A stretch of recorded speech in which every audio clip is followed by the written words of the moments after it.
বন্ধুরা এসো, আজ তোমাদের নিয়ে যাই কুল পাড়তে। অনেকদিন থেকে ইচ্ছে হচ্ছিল একটু কুল ঝালাই খাওয়ার, তো সেই মতো দুপুরবেলা খাওয়া দাওয়ার পর বেরিয়ে পড়লাম কুলের সন্ধানে। আর আমার সঙ্গী সাথীগুলো দেখেছো তো, আমি কিন্তু একা নই, এই কুলের ভাগিদার কিন্তু আমরা অনেকেই আছি। তোমরা সাথে থাকো আর দেখতে থাকো, দেখো আমরা কিভাবে কুল ঝালাই করি। এরপর কুলগুলোকে বাড়ি এনে খুব সুন্দর করে ধুয়ে শিল নোড়ায় ফাটিয়ে নিলাম। দেখো আমার কিন্তু দুটো হেল্পারও আছে, কত হেল্প করে দিচ্ছে আমাকে, দেখেছো তো।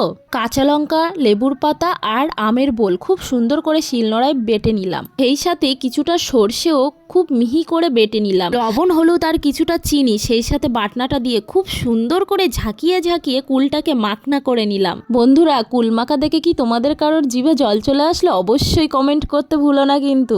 আমাদের কিন্তু কুল মাখা কমপ্লিট, আর এবার ভাগের পালা। দেখো আমাদের কুল মাখাটা এতটাই টেস্ট হয়েছে যে কুল মাখা নিয়ে শেষে ভাগাভাগি মারামারি লেগে গেছে। যাই হোক বন্ধুরা, কুল মাখাটা কিন্তু সেই টেস্ট লাগলো। দেখো তোমরা রিভিউ দেখেই বুঝতে পারছো, তো তোমরাও একবার ট্রাই করো বাড়িতে।